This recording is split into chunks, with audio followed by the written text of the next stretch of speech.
네, 국민의힘 장동혁 대표의 단식이 여드레째 이어지고 있습니다.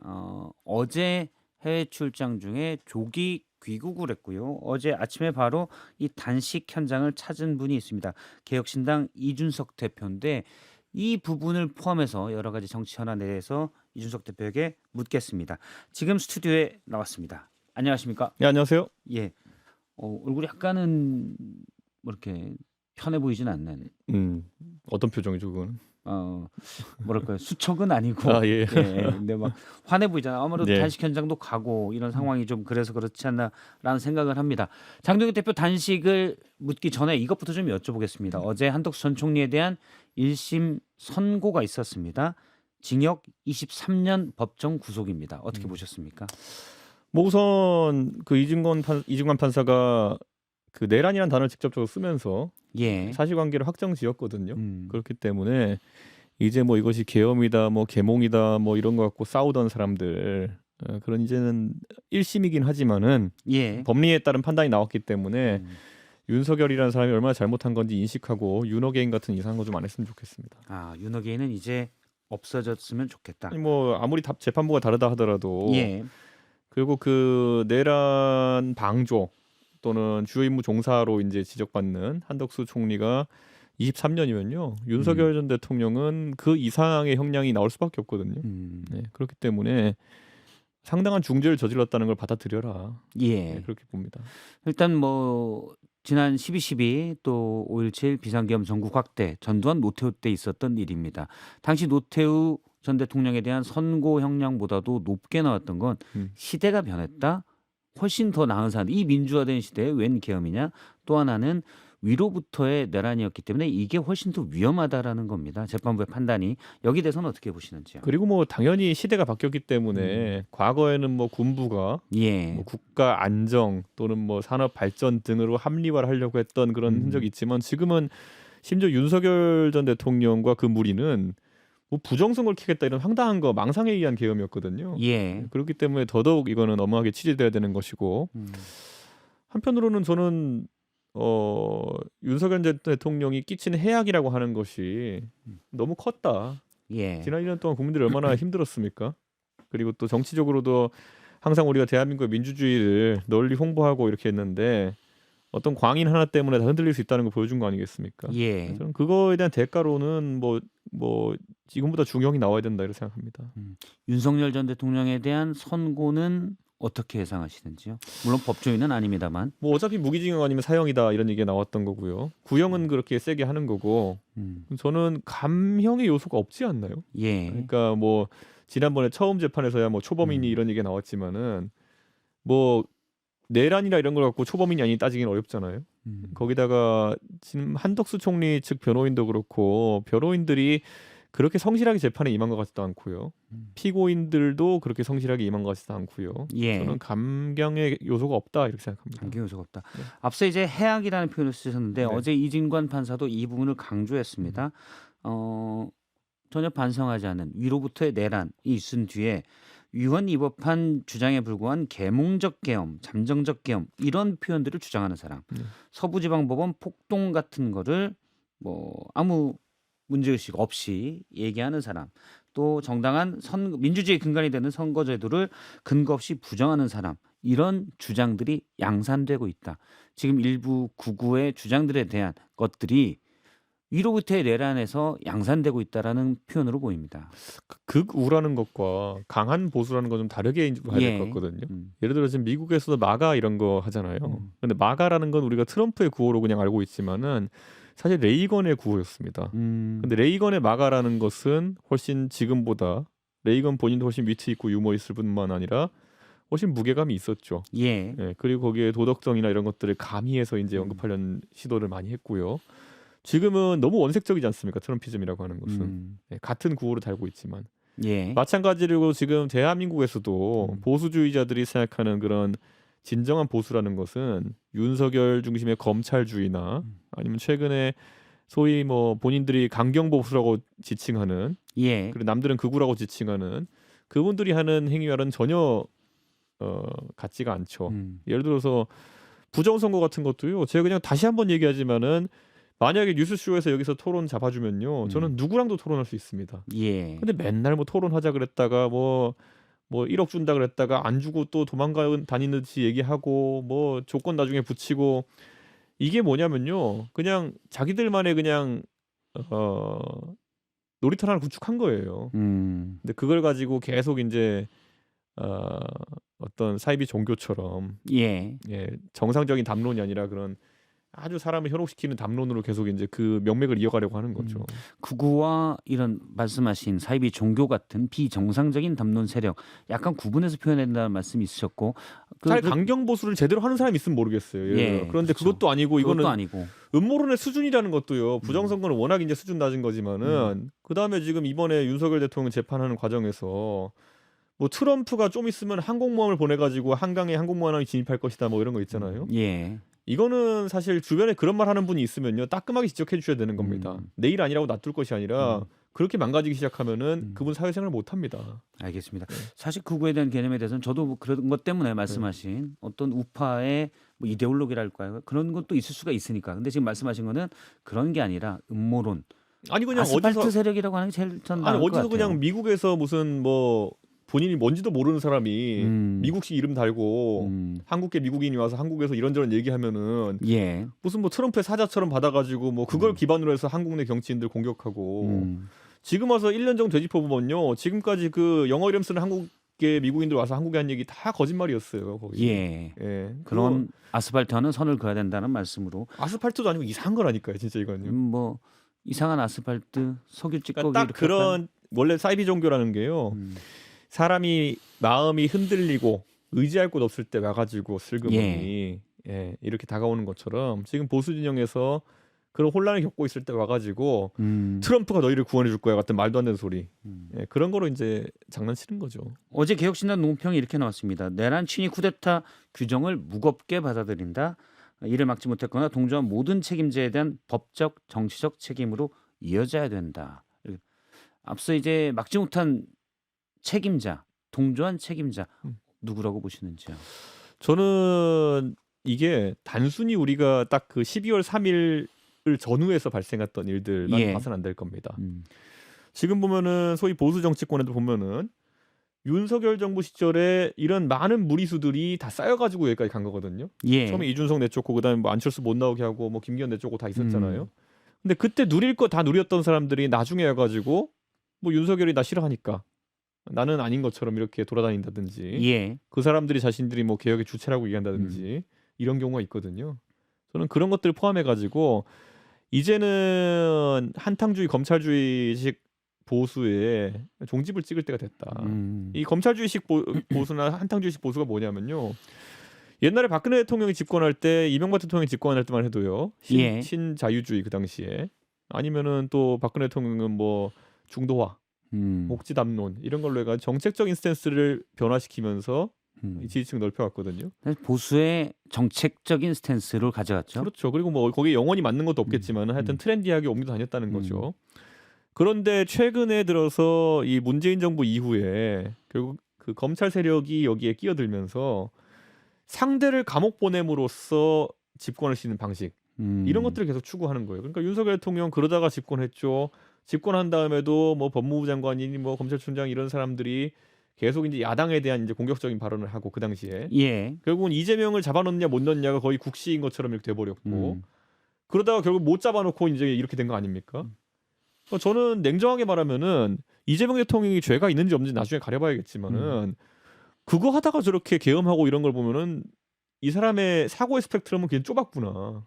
예, 세상을 그냥 잡아 넣을 사람 아니면은 뭐 이런 거 방탄할 사람 이런 거로만 규정하는 사람이었구나. 예. 이 좁은 시야가 보수 정치를 망쳐놨다 이렇게 봅니다.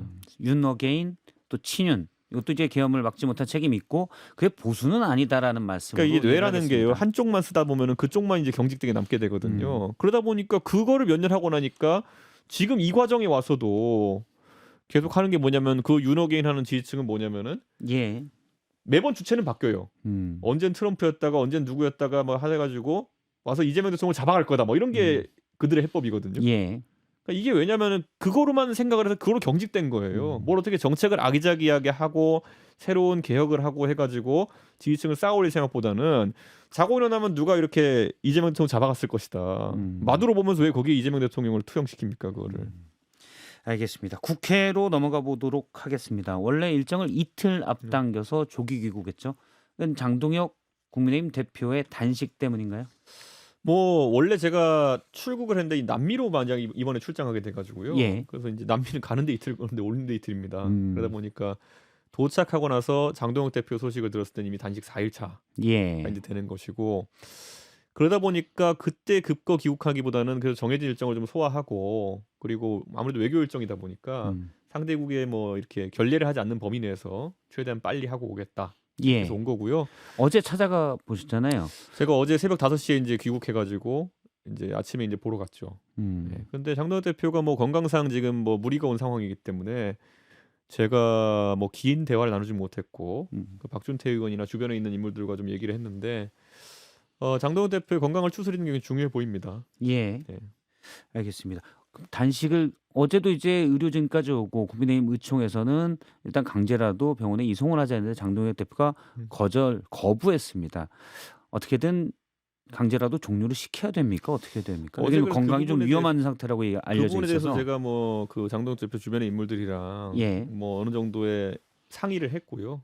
그게 뭐 흔히 말하는 출구 전략 이런까지는 아니더라도 예. 장동혁 대표와 공동 투쟁 방안을 어떻게 가져갈 것이냐 논의를 했는데 어제는 이제 의총이라는 또 국민의힘에 또 그 상황이 있었기 때문에 또 저희랑 상의한 대로 바로 가긴 또 어려운 상황이 있었고요. 오늘 빠르면 저희가 이제 저희 상의한 대로 합의한 대로 아마 움직이실 것 같습니다. 예, 오늘 네. 알겠습니다. 장동혁 대표의 단식 명분으로는 내건 거는 통일교 특검 그리고 공천원근 특검 이 부분은 이준석 대표도 같이 동조 단식까지 언급할 정도 얘기됐던 거고요. 네. 그런데 정치권 일부에서는 단식 들어가기 직전에 한동훈 전 대표에 대한 제명 의결이 의결은 아니죠. 윤리위의 결정이 있었기 때문에 이 부분에 대한 비판을 잠재우기 위한 회피성 단식 아니냐는 지적도 있습니다. 이 평가에 대해서는 어떻게 보십니까? 글쎄요. 뭐 오비락인지 아니면 실제 그런 기도가 있었는지는 장 대표가 아니면 알 수가 없죠. 근데 뭐 상황에 따라 분석을 하는 거죠. 마음이 어떻게 알겠습니까? 다 아전인수격으로 원래 이런 건 해석하는 거죠. 예. 그러니까 예를 들어서 이재명 대통령의 그럼 단식은 그럼 어떤 계기였느냐. 자기 당시에도 내부 결속력 단속이 있었다. 자기 취지가 의도가 명쾌하려고 한 있었다는 거죠. 해석이다. 라고 저는 예. 얘기하겠지만 다른 분들은 뭐 민주주의 위해서 했다 하겠죠. 그러니까 그거야 뭐 해석이 자유로운 것이고 저는 장동혁 대표 입장에서는 만약에 그렇게 기획을 했다 한들 뭐 그 정도의 정치적 수는 부릴 수 있는 거 아닌가. 예. 예. 사실 지금 대한민국의 정치적 그런 어떤 기교가 부족해서 오히려 문제지. 정치적 기교 자체가 뭐 그렇게 비난받는 상황은 아닌 것 같고 다만 한동훈 전 대표나 그 주변에서는 굉장히 아쉬울 겁니다. 어쨌든 여기에서 여론전을 해야 되는 상황인데 예. 장동혁 대표가 저렇게 자세를 잡고 있으니 뭘 하기로 어렵고 그러면은 이제 본인에게 남은 선택지는 그 위로하러 가느냐 아니냐 정도인데 거기에서도 지금 판단을 못 내린 것 같고 예. 그거는 건데 한동훈 전 대표가 아마 정치하면서 풀어야 될 과제 중에서 제일 하급인 과제일 것 같거든요. 이런 거 하나 못 풀어가지고 다른 거 어떻게 정치적으로 중요한 현안들을 풀겠습니까? 앞서 이제 한덕수 전 총리에 대한 선고를 얘기하시면서 윤호개인 세력과의 단절도 필요하고 부정선거를 주장하는 이분들은 구구라도 얘기하기 힘든 그냥 이상한 음모 세력이다라고 얘기하셨습니다. 장동혁 대표는 윤호개인입니까? 당연히 윤호개인 했죠 지금. 그리고 예. 굉장히 지금 대표 취임하고 나서 그 보여줬던 행보는 뭐 본인의 출신이나 아니면 이력과는 완전 다른 행보였기 때문에 예. 사람들이 경악했죠. 저는 장동혁 대표가 이번에 저희가 특검으로 공존을 하지만은 그 좁아진 스펙트럼 속에서 이걸 넓히기 위한 판단을 할 수 있을지 그 의구심은 있습니다. 예. 국민의힘 일각에서는 국민의힘은 원래 이준석 대표가 당대표를 맡았던 조직이기도 합니다. 장동혁 대표가 너무 이상한 부정선거 세력과 손을 잡으면서 사실은 리더십의 교체나 또는 장동혁 대표가 스스로 많이 변해야 된 것도 강력하게 요구하는 목소리들이 있었습니다. 근데 이번 단식으로 그게 많이 묻혔어요. 이 상황은 어떻게 보시는지요? 저는 뭐 예전에 공교롭게도 황교안 대표가 이제 사실 본인에 대한 여러 가지 지적이 있었을 때 예. 그때 단식했죠.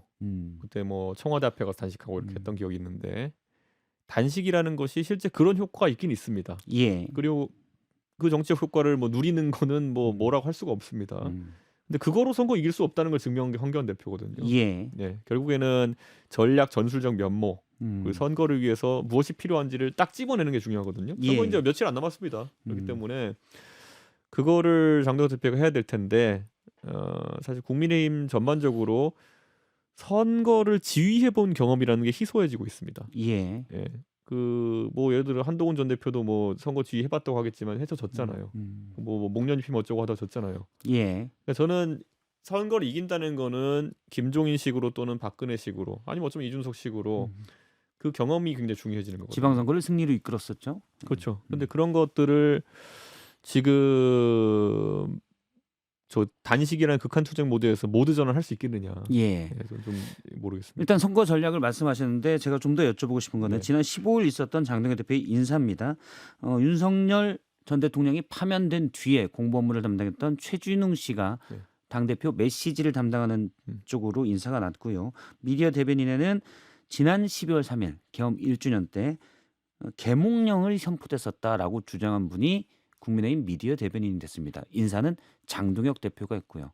그런데 이런 부분과 공조, 물론 특검에 대한 공조라고는 하지만 개혁 보수를 주장했던 이준석 대표가 공조를 하는 모습을 보이면서 이 부분을 지적하는 분들도 있거든요. 저는 뭐 특검에 대한 공조지 그 이상의 걸 언급한 바가 없고요. 예. 뭐 굳이 따지자면은 계엄 국면에서는 저희는 조국혁신당과도 연대를 한 겁니다.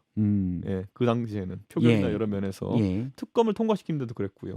그렇기 때문에 저희는 사안별로 당연히 그 사안 합리적으로 하는 것이고 뭐 그리고 제가 AI나 이런 문제 있어가지고는 뭐 예를 들어 과방위에서도 배경훈 장관이나 이런 분들과 소통해가면서 일 처리하고 저희 개혁신당 합리성을 바탕으로 하는 정당이지. 예.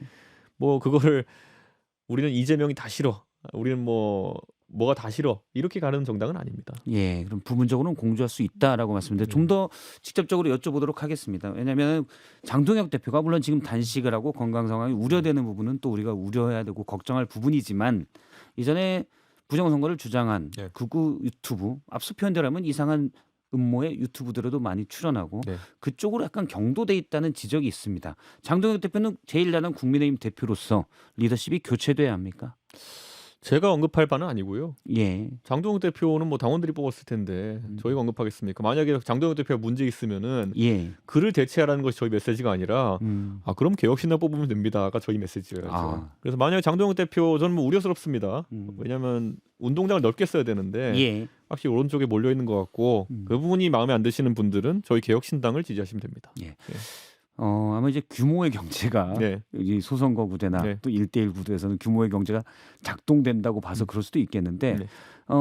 지금 특검 공조 때문에 개혁 보수를 주장했던 이준석 대표가 혹시 선거 때도 연대를 하지 않을까? 물론 부인하셨지만 그런 목소리가 나옵니다. 어떻게 보시는지요? 그러니까 이 앞에 이제 이 테이블에 이제 저녁 때도 앉고 여기도 앉고 하는 분들 보면은 예. 업이 그거인 분들 있잖아요. 예. 꼭 그런 식으로 풀어 나가야지만이 뭐 방송에 불러주고 돈 버는 사람들 있잖아요. 그분들은 근데 그분들이 맞았던 적이 있는지 한번 짚어보고 싶어요. 이준석에 예. 대해서. 예를 들어 예전에 뭐 제가 국민의힘에서 뛰쳐나올 때 탈당할 때 제가 과연 창당인 할 수 있겠냐. 드디어 이준석이 망했구나. 뭐부터 시작해서 하던 분들 요즘 저에 대해서 얘기 또 하고 계신 거고요. 예. 그다음에 뭐 당연히 총선 때 뭐 연대하자고 하겠지, 뭐 대선 때 당연히 뭐 이거 단일화하자고 하겠지, 다 그러셨던 분들이 지금 또 그런 말씀하시는 거거든요. 예. 그렇기 때문에 사실 뭐 저도 정치 평론을 합니다만 그분들의 생각은 존중합니다만은 본인들의 수준으로 남을 재단하면 항상 그런 일이 발생한다. 예. 그런 생각입니다.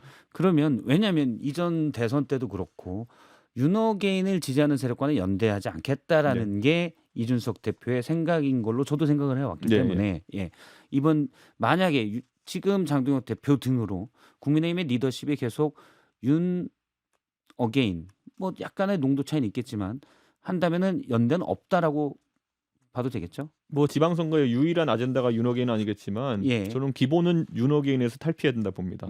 그런데 뭐 저희가 이걸 전제 조건을 내세우는 것도 아니고 저희는 관심이 없습니다. 지금 연대는 선거 연대는. 선거 연대는 그러니까 분명하게 얘기할 수는 없습니까? 선거 얘기는 관심이 없다가 아니라 절대 윤호개인과 선대응은 이미 여러 번 없을 수 했습니다. 없다. 네, 알겠습니다. 그렇게 이해를 하도록 하고 왜냐하면 많은 분들이 이준석 대표를 개혁 보수고 네. 오랫동안 개혁 보수에 윤석열 정권 하에서도 얘기해왔기 때문에 네. 이번 일을 좀 의아하게 보시는 분들이 있어서 제가 반복해서 좀 여쭤봤습니다. 아니 뭐 특검에 대해서 연대하는데 뭐 자꾸 그걸 예. 선거 연대를 몰고 가는 거는 음. 그거야말로 이제 뭐 호사가들이 하는 얘기다. 예. 이렇게 봐야겠죠. 알겠습니다. 어제 장동혁 대표를 만나서 그 얘기도 하셨습니다. 뭐 좀 더 강도 높은 대응이 필요할 것 같다. 구체적으로 어떤 게 있습니까? 어제 그래서 아주 구체적인 대화를 했고요. 예. 실무진끼리는. 그래서 어제 하려고 했는데 뭐 의총 상황 때문에 좀 못한 걸로 알고 있는데 오늘 하려고 시도하겠죠. 예. 어떤 건지 좀. 그걸 제가 여기서 얘기하면 예의가 아니지 않습니까? 그거. 아 그런가요? 예. 뉴스쇼도 좀 살려주세요. 아니 뭐 그런데 이건 지금 예. 누구는 목숨 걸고 지금 단식하고 있는데 아, 이게 그렇군요. 흥미 위주로 소비할 수가 없어가지고. 예. 알겠습니다. 마지막으로 신천지 특검 좀 여쭤보도록 하겠습니다. 네. 국민의힘 내에서도 지금 뭐 일부 보도에서는 신천지가 조직적으로 국민의힘에 가입했다. 당원으로 뭐 5만 명, 홍준표 전 시장 같은 경우 10만 명까지 얘기를 했고요. 그래서 특검이 필요하다라는 목소리도 국민의힘 내부에 있습니다. 어떻게 보시는지요?